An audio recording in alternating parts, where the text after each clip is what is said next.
الحمد لله الذي هدانا لهذا وما كنا لنهتدي لولا أن هدانا الله أشهد أن لا إله إلا الله وحده لا شريك له وأشهد أن محمدا عبده ورسوله لا نبي بعده أما بعد. Yang kami hormati Sekretaris Aksi Kota Bitung, yang kami sebut dengan hormat Bapak Fani Kaunang, Sarjana Hukum. Yang kami hormati Ketua BIVI Kota Bitung, yang kami sebut dengan hormat Bapak Haji Rinto Pakaya, hafizahullah ta'ala. Yang kami hormati Imam Masjid Bukit Tursina, yang kami sebut dengan hormat sahabat kami Bapak Faisal Balango, hafizahullah ta'ala.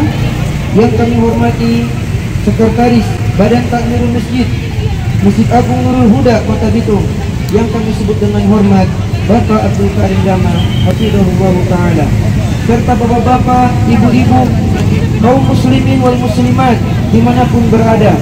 Assalamualaikum warahmatullahi wabarakatuh. Alhamdulillahirabbil alamin. Segala puji hanya bagi Allah yang telah mempertemukan kita dengan bulan suci Ramadan. Bulan suci Ramadan adalah merupakan bulan yang diturunkan di dalamnya Al-Quranul Karim. Allah Subhanahu wa ta'ala berfirman, "Syahrul Ramadan alladzi unzila fihi Al-Quran." Bulan suci Ramadan adalah bulan yang di dalamnya diturunkan kitab suci Al-Quran. Ini merupakan salah satu di antara keutamaan yang Allah Subhanahu wa ta'ala berikan di bulan suci Ramadan ini, yaitu bulan di mana di dalamnya diturunkan kitab yang paling mulia, yaitu kitab Al-Quranul Karim. Dan semua yang berhubungan dengan Al-Quran maka insya Allah akan ikut menjadi mulia.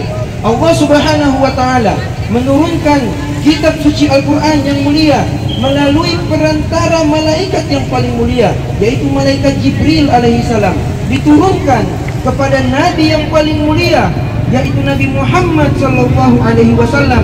Diturunkan di tempat yang paling mulia, yaitu di tanah suci Mekah dan tanah suci Madinah. Kemudian Al-Quran diturunkan pada bulan yang mulia, yaitu bulan suci Ramadan, dan diturunkan pada malam yang paling mulia, yaitu malam Lailatul Qadar. Makanya Bapak Ibu sekalian, orang-orang yang membaca Al-Quran maka insya Allah dia akan ikut dimuliakan oleh Allah Subhanahu wa ta'ala. Pada kesempatan kultum yang singkat kali ini, kami akan menyebutkan 5 kemuliaan yang Allah Subhanahu wa ta'ala berikan kepada orang-orang yang membaca Al-Quran. Kemuliaan yang pertama Bapak Ibu sekalian, orang yang membaca Al-Quran akan Allah golongkan ke dalam golongan manusia yang terbaik. Rasulullah sallallahu alaihi wasallam bersabda, "Man ta'allama al-Qur'an khairukum man ta'allama al-Qur'ana wa 'allama."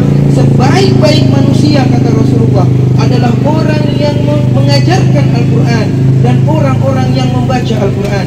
Kemudian dalam hadis yang lain Rasulullah sallallahu alaihi wasallam bersabda bahwasanya innallaha ta'ala yarfa'u bihadzal kitabi aqwaman wa yadh'u bihi akharin.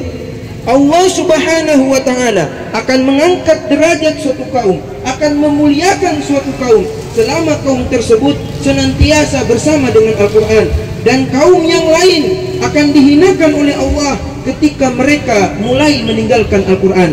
Bapak Ibu sekalian yang dimuliakan oleh Allah, ini adalah keutamaan yang pertama, yaitu orang yang membaca Al-Quran akan digolongkan ke dalam golongan manusia yang terbaik.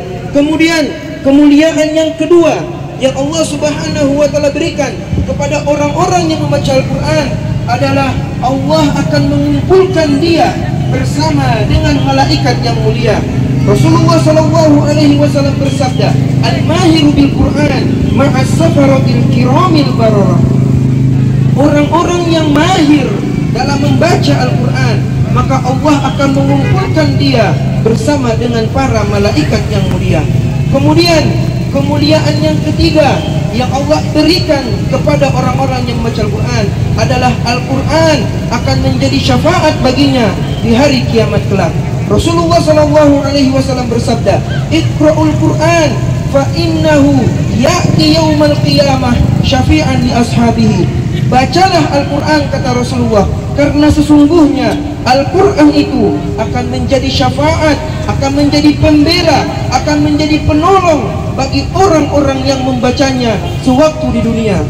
Kemudian yang keempat, kemuliaan yang keempat bagi orang yang membaca Al-Quran adalah Al-Quran akan menjadi ladang pahala baginya. Rasulullah SAW bersabda, "Man qara'a harfan min kitabillah falahul hasanah wal hasanatu bi asyri amsalihha."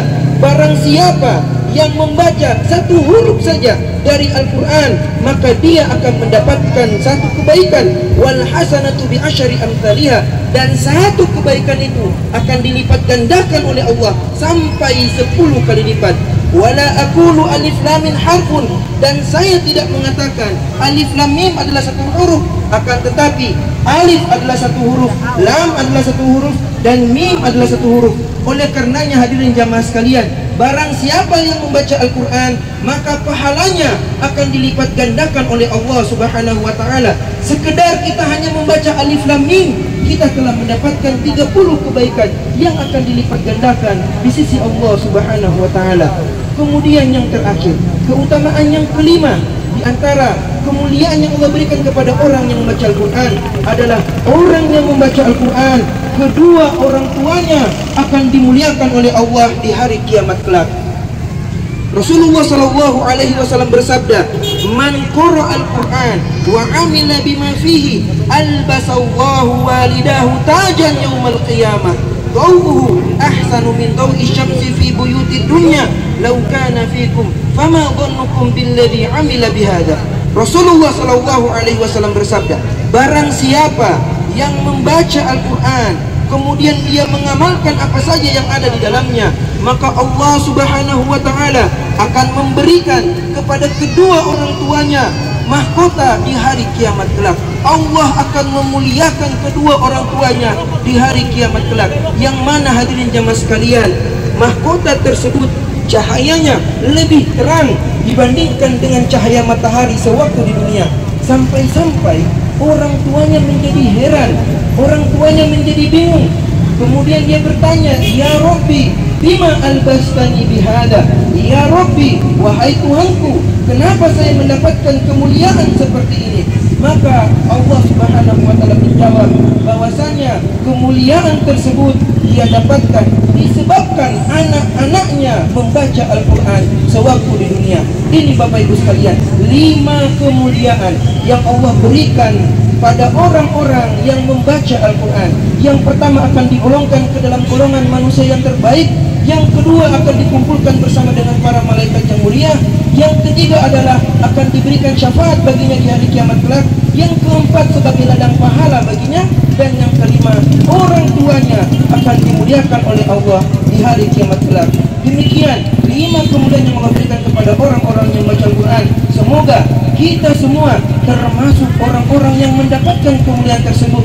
Oleh karenanya, marilah di bulan suci Ramadan ini, bulan yang diturunkan di dalamnya Al-Quran, mari sama-sama kita memperbanyak bacaan Al-Quran kita.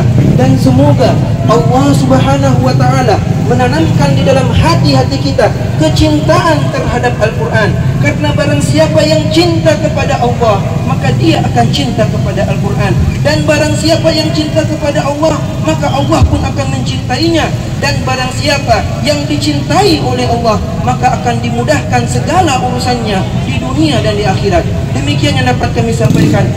Jazakumullahu khairan atas segala perhatian. Wabillahi taufiq wal hidayah. Oh ya, saya tutup dulu ya. Wassalamualaikum warahmatullahi wabarakatuh.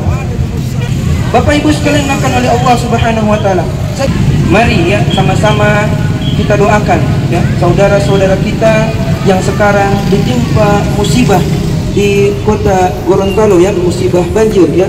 Semoga Allah Subhanahu wa ta'ala mengangkat musibahnya. Semoga Allah Subhanahu wa ta'ala mengangkat masalah-masalah mereka dan menggantinya dengan jauh yang lebih baik. A'udzu billahi minasyaitonir rajim. Bismillahirrahmanirrahim.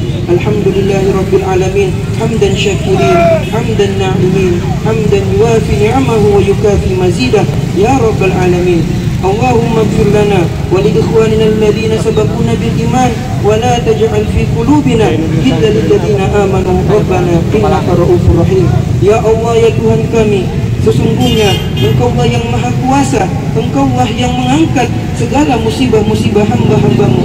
Ya Allah, sesungguhnya saudara-saudara kami yang berada di kota Gorontalo, mereka sementara mendapatkan kesulitan, mereka sementara mendapatkan musibah berupa banjir yang melanda mereka. Ya Allah, angkatlah penderitaan mereka. Ya Allah, mudahkan urusan mereka. Ya Allah, berikan mereka jalan keluar.